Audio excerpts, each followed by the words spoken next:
Hello दोस्तों, कैसे हो आप लोग। आपका नए वीडियो में फिर से स्वागत है। लास्ट टाइम मैंने आपको बोला था कि टोक्यो में थोड़ा हल्का फुल्का स्नो हो रहा है, बट आज जैसे मैं नींद में से उठा, बाहर देखा तो इतना ज़्यादा स्नो हो रहा है। मेरे गैलरी में पूरा स्नो भर पड़ चुका है। अभी पता है बाहर टेम्परेचर कितना है? आई वाज लाइक, इतना टेम्परेचर बहुत रेयरली होता है। अगर आप किसी और प्रीफेक्चर में जाओगे, जैसे कि होक्काइडो हो गया, हम होक्काइडो भी गए थे, वहाँ पर लाइक -4 -5 कॉमन है। अभी बता रहा है 1 डिग्री।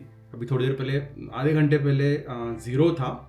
और फील्स लाइक देख लो, -4 -5 अभी फील्स लाइक है। वैसे तो अभी इसमें वेदर में बता रहा था स्नो गिर रहा है बोल के, अभी सडनली रुक चुका है। बट बाहर ये दरवाजा खोलते ही ना इतना ठंडा हवा आ रहा है बाहर। पेड़ पौधे के ऊपर स्नो भर पड़ चुका है। देखो बच्चा है ना सामने, देखो एक बच्चा खेल रहा है अपने घर के बाहर। इधर भी मेरे किचन वाले गैलरी में ये देख लो क्या हालत हो चुकी है पूरा स्नो है। सुबह तो और ज़्यादा था, अभी थोड़ा पिघल रहा है ये। यहाँ भी देखोगे ना आप, ये देखो गाड़ियाँ वगैरह, यहाँ पे सब गाड़ियों के ऊपर स्नो है, सब घर के ऊपर स्नो है। इधर भी पूरा स्नो है। इतना ज़्यादा नहीं है बट स्टिल टोक्यो के हिसाब से अगर देखो ना, यहाँ पे यूजुअली स्नो नहीं गिरता है टोक्यो में, बट जब भी गिरता है ना तो व्यू बहुत बढ़िया होता है। बट ठंड बहुत भयंकर, इसको लगा लेते हैं। जापान में एक आओमोरी प्रीफेक्चर है, अगर आपको पता होगा, वहां पर तो भाई साहब इतना स्नो है, यानी एक बिल्डिंग जितना पूरा स्नो वहां पे पूरा भर चुका है। और गाड़ियों के ऊपर पूरा गाड़ियां दब चुकी है स्नो की वजह से। काफी लोगों की वहां पर डेथ भी हुई है। बट अच्छी बात पता है वहां पर क्या है, स्नो आने की वजह से वहां पे से पैनिक नहीं होता है। कि होता है ना कि जापानीज लोग स्नो अगर आ रहा है तो अपने आप ही क्लीन करते हैं। वो डिपेंड नहीं करते कि गवर्नमेंट आएगा वो क्लीन करेगा। किसी को दोष नहीं देते कि यार उनकी वजह से ऐसा हुआ, इनकी वजह से ऐसा हुआ है। नहीं, अगर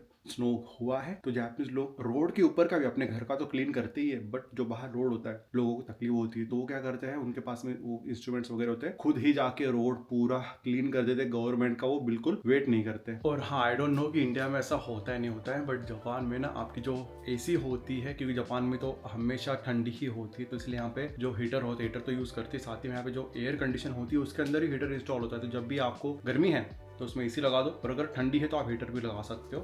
तो मेरे ये हॉल है, डाइनिंग हॉल में, यहाँ पर एक एसी लगा हुआ है। तो जब भी समर होता है तो इसमें मैं एसी लगा सकता हूँ, और अभी ठंड के दिन है तो मैं इसमें हीटर भी लगा सकता हूँ। तो ये हॉल में एक दिया हुआ है, एक सेकंड वाला ये जो बेडरूम है इसके अंदर एक हीटर दिया हुआ है, और जो थर्ड वाला है वो मेरे ऑफिस रूम में ये थर्ड वाला है। तो अब दिक्कत ये हो जाती है कि अभी मैं ऑफिस रूम में हूँ, तो जब मैं यहाँ पे काम कर रहा हूँ, मैं 1-2 घंटा पे बैठता हूँ, काम करता हूँ मेरा, तो हीटर लगाता हूँ तो रूम ही गर्म हो जाता है। बट जब मैं जाता हूँ किचन में खाना बनाने के लिए, डाइनिंग टेबल पे बैठ के खाना वगैरह खा रहा हूँ, तब वो रूम ठंडा होता है तो वहाँ का हीटर लगाना पड़ता है। जब मैं बेडरूम में सोने के लिए जाता हूँ तो वो रूम ठंडा होता है तो वहाँ का लगाना पड़ता है हीटर। वापस जब मैं इधर आता हूँ तो ये भी ठंडा हो जाता है तो फिर इधर का लगाना पड़ता है। तो ऐसा नहीं कि भाई एक लगाए तो सारा गर्म हो गया, वैसा नहीं है। एक रूम में जा रहा हूँ तो एक हीटर लगाना पड़ता है। और यहाँ पे पता है दिक्कत क्या है, सबसे बड़ी दिक्कत ये कि घर यहाँ के लकड़े के होते हैं, तो यहाँ पर जब भी आप हीटर या एसी वगैरह लगा रहे हो तो ये रूम ठंडा या गर्म हमेशा ज़्यादा देर तक नहीं रहता है। ऐसा इंडिया में होता है ना कि आपकी जो दीवारें होती है वो कंक्रीट की होती है, तो अगर आप एसी लगा लो तो रूम एसी 1 घंटे बाद बंद कर दो तो रूम भी काफी देर तक ठंडा रहता है। यहाँ पर वैसा नहीं है। यहाँ पर अगर मैं हीटर लगा रहा हूँ और बंद कर रहा हूँ तुरंत रूम ठंडा हो जाता है। और अगर ठंडी के दिन, गर्म के दिन है और मैं एसी लगा रहा हूँ और मैंने अगर एसी बंद कर दी, तुरंत रूम गर्म हो जाता है। तो यहाँ पर वो लकड़े के घर होने की वजह से ना वो जो टेम्परेचर है वो मेंटेन नहीं रहता है, तो कंटिन्यूसली आपको 24 घंटे हीटर लगा के रखना पड़ता है। और इसके वजह से जो बिल आता है ना भाई साहब, क्या बताऊँ मैं, इस मंथ का मेरा बिल इलेक्ट्रिसिटी आया दोस्तों 25,000 येन, क्योंकि मैं अभी दिन भर घर से ही काम करता हूँ। 3 एसी है, लैपटॉप, मॉनिटर और भी काफी कुछ चीजें होती है वो दिन में मैं यूज करता हूँ। बिल इलेक्ट्रिसिटी का आपका विंटर में सबसे ज्यादा आता है, विंटर में और समर में। तो दोस्तों रेडी हो चुके हैं हम जिम निकलने के लिए। उसके पहले मैं मेरा जो प्री वर्कआउट ले चुका हूँ और ये BCAA में रेडी कर रहा हूँ। तो जिम जाने से पहले, एक्चुअली जिम करते वक्त मैं 5 ग्राम ऑफ BCAA लेता हूँ, जो कि मेरा मसल लॉस रोकने के लिए हेल्प करता है, क्योंकि 1 घंटा में काफ़ी इंटेंस वर्कआउट करता हूँ। उस दरम्यान में काफ़ी मसल लॉस होते रहता है, तो को रोकने के लिए आप 5 ग्राम BCAA ले सकते हो। यहाँ मेरी बन रही है second coffee of the day, second shot मेरा।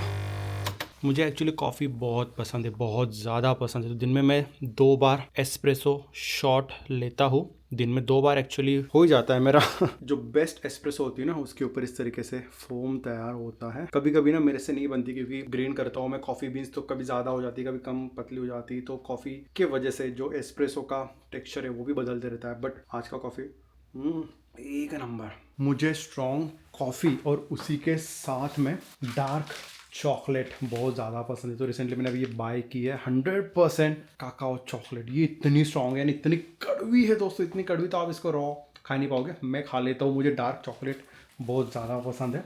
ये एक वाली है और ये मेजी वाली है। ये 95% है। आई लाइक 90% के ऊपर जितनी भी डार्क चॉकलेट होती है वो मुझे बहुत ज़्यादा पसंद है। ये देख लो कितना बढ़िया स्नो जमा हो चुका है और मेरी साइकिल की हालत देख लो।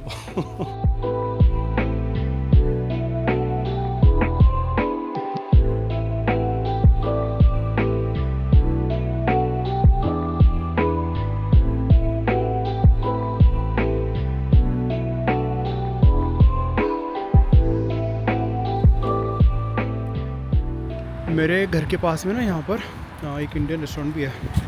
हमेशा मुझे आते समय दिखता है। मैं यूजुअली लेट जाता हूँ ना जिम में। अभी देख रहा हूँ तो खुला हुआ है ये। देखते हैं कभी अगर टाइम मिला तो आएंगे यहाँ पर इंडियन खाना खाने के लिए। अच्छी बात यह है कि रोड के ऊपर ज़्यादा स्नो जमा नहीं है। अगर स्नो जमा हो जाता तो साइकिल चलाना भी बहुत मुश्किल हो जाता है। लास्ट टाइम अगर आपने मेरा पुराना व्लॉग देखा होगा ना, लास्ट ईयर का, मैं नाकानो में रहता था, तब टोक्यो में बहुत ज़्यादा स्नो गिरा था और तब भी मैं जिम जा रहा था। अब देखो जिम तो मैं ठंड रहो, बारिश रहो, धूप रहो, कुछ भी रहो, जिम तो मैं जाता हूँ। वो टाइम पे मैं रात में जिम गया था और पूरा स्नो भरा पड़ा था एंड साइकिल में चला नहीं पाया था। तो मैं 2 किलोमीटर पैदल चल के मेरे जिम में गया था। तो दोस्तों जिम जाने से पहले मुझे आपको एक अपडेट देना है। जिम तो मेरा ये साइड में ऊपर ही है। यू नो गाइस कि मैं जिम के लिए कितना मैं लाइक इंथुजियास्टिक हूँ। मैं वर्कआउट काफ़ी सालों से कर रहा हूँ और मैंने एक कंपटीशन में पार्टिसिपेट किया था 2024 में। हिरोशिमा गए थे हम वहाँ पर और वहाँ पर मेरा टॉप 10 में भी आया था। लास्ट ईयर में कम्पीट नहीं कर पाया था क्योंकि कुछ पर्सनल इश्यूज़ भी थे और टाइम भी नहीं था मेरे पास में। MBA भी कर रहा था मैं। बट ये साल मैंने डिसाइड किया है कि मुझे कंपटीशन में पार्टिसिपेट करना है और आने वाले अप्रैल में मैं 2 कंपटीशन पार्टिसिपेट करने वाला हूँ जिसकी तैयारी मैंने ऑलरेडी स्टार्ट कर दी है 2 वीक पहले से। और मैं सोचा कि एक बार मैं रजिस्ट्रेशन कर देता हूँ, उसके बाद में मैं आपके साथ में वो न्यूज़ शेयर करूँगा। तो कल मैंने मेंबरशिप ले लिया है FWJ का, जो कि जापान का फेडरेशन है जो कि कंपटीशन ऑर्गेनाइज करता है। मेंबरशिप लिया है। आने वाले जो 2 मंथ है, क्योंकि अप्रैल में वो कंपटीशन होने वाला है, अप्रैल मिड में जो 2 मंथ होने वाले हैं मेरे लिए बहुत टफ है। टफ इन द सेंस मुझे अभी वर्कआउट तो करना ही, साथ ही में मेन होता है डाइट बहुत स्ट्रिक्टली फॉलो करना होता है और उससे भी ज़्यादा इम्पॉर्टेंट है उसका फ़ीस क्योंकि वो ज़्यादा एक्सपेंसिव है जापान में उसका मेंबरशिप। उसके बाद में कंपटीशन जितना भी मैं पार्टिसिपेट करूँगा उसमें उसका फ़ीस अलग से होता है, ट्रैवलिंग का फ़ीस अलग से होता है क्योंकि एक कंपटीशन होने वाला है ओसाका में और दूसरा टोक्यो में है। तो ओसाका जाने का भी ट्रैवल का खर्चा वगैरह, रहने का वगैरह, वो सब मिला के थोड़ा एक्सपेंसिव होगा। बट कोई प्रॉब्लम नहीं है, मैं थोड़ा बहुत सेव कर रहा हूँ उसके लिए भी। अभी मेन पैसा तो जाता है डाइट में, पैसों जो सप्लीमेंट्स होते हैं और खाने पीने की चीज़ें होती है उसमें बहुत ज़्यादा पैसा जाता है। तो मैं उसके लिए थोड़ा अभी मेहनत कर रहा हूँ और आई होप लास्ट टाइम मेरा टॉप 10 आया था, इस बार थोड़ा रैंकिंग उससे बेटर आ जाए। मेहनत ज़्यादा करूँगा। तो अभी ये न्यूज़ मैंने आपको बता दी है तो मुझे और अच्छा लग रहा है कि मैं और अच्छे से मेहनत करूँगा ताकि मैं इंडिया को जापान में अच्छे से रिप्रेजेंट कर सकूँ। लेट्स सी क्या होता है। जो भी अपडेट्स रहेंगे बीच बीच में मैं आपको देते रहूँगा, मेरे हेल्थ से रिलेटेड, मेरे फिज़िक्स से रिलेटेड। और कंपटीशन जैसे जैसे नज़दीक आती है तो थोड़ा लेट्स सी क्या अपडेट रहता है मैं आपको देते रहूँगा। चाहते हैं वर्कआउट ख़त्म करते हैं। आज का ठंड बहुत ज़्यादा है।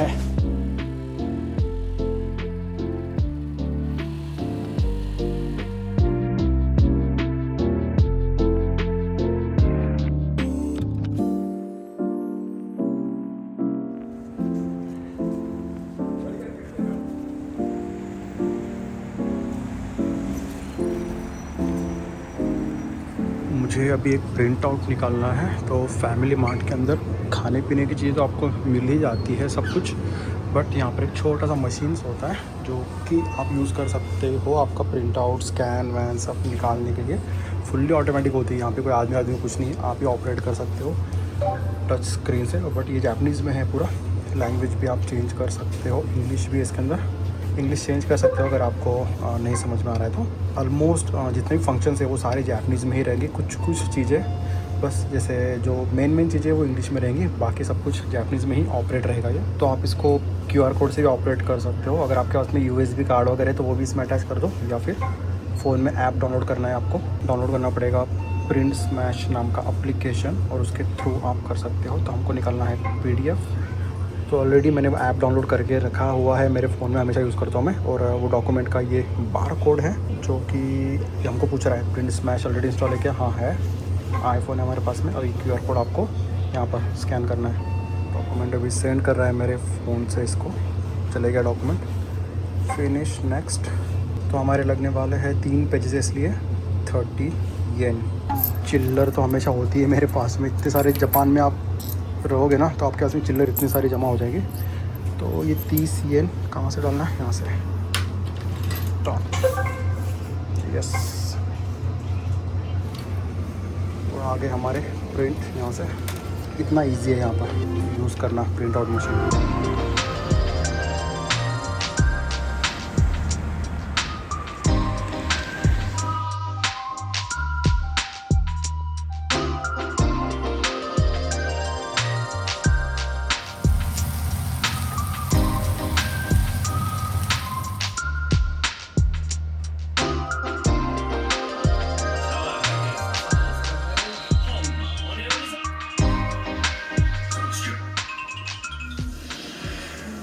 अभी थोड़ी देर में दोस्तों स्टार्ट होने वाला है मेरा सिंगिंग क्लास। तो मैंने आपको लास्ट टाइम बताया था कि मेरा डेमो क्लास हुआ है। डेमो क्लास हो गया, अच्छा गया, टीचर भी काफ़ी अच्छा है। और आज मैंने उनको बोला कि आज से क्लास स्टार्ट करते हैं। 1 घंटे बाद स्टार्ट होने वाला है। खाना हो गया, अभी मैं लेने वाला हूँ ओनसेन। तो ये मैंने लास्ट व्लॉग में आपको बताया था ना कि ये पाउडर जापानीज लोग ज़्यादातर हॉट टब में यूज़ करते हैं। तो ये डाल के अभी हम ओनसेन लेने वाले हैं।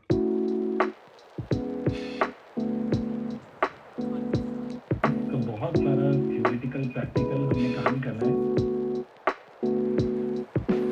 तो हो गया दोस्तों आज का फर्स्ट सिंगिंग क्लास ख़त्म। तो टीचर ने थोड़ा हमको वोकल का समझाया, जो सा रे गा मा सरगम है वो पहला पढ़ाया, और सा का प्रैक्टिस करने के लिए बोला है। एंड फ़ोन के अंदर उन्होंने हमको एक ऐप डाउनलोड करवाया है जिसमें हम हारमोनिका तो मेरे पास में है नहीं, कीबोर्ड भी है नहीं, तो उन्होंने फिंगर प्रैक्टिस करने के लिए सा रे गा मा का वो ऐप डाउनलोड करवाया। बट मैंने टीचर से भी बोला कि अब देखो पहले दिन तो चलो ठीक है, वो कीबोर्ड पे ऐप में हमने यूज़ कर लिया, बट वो बटन वो दबाते ही नहीं आ रहा है क्योंकि स्क्रीन फ़ोन छोटा है ना, तो इस पर आप ऐसा दबा रहे हो तो ठीक से प्रेस भी नहीं होता है। बट अगर लॉन्ग टर्म अगर मुझे सीखना है, क्योंकि मुझे सीखना है अच्छे से सिंगिंग, तो मैंने सर को बोला कि अगर हारमोनिका तो जापान में बहुत महंगा है, यहाँ का इंस्ट्रूमेंट है नहीं तो यहाँ पे बहुत महंगा मिलता है। मैंने अभी अमेजोन पे चेक किया, 1.5 लाख 2 लाख, और उस पर ऊपर से शिपिंग चार्जेस अलग से। तो मैंने सर को भी बोला कि कीबोर्ड यहाँ पे तो अच्छे है, यामाहा और रोलैंड और कौन सा कैसियो का यहाँ पे अच्छे मिलते हैं। तो सर को बोला मैंने कि कीबोर्ड खरीद लेते। तो उन्होंने बोला हाँ कीबोर्ड खरीदोगे तो आपका लाइक लॉन्ग टर्म प्रैक्टिस के लिए भी अच्छा होगा, बट आई डोंट नो कौन सा मॉडल खरीदूँ अभी। तो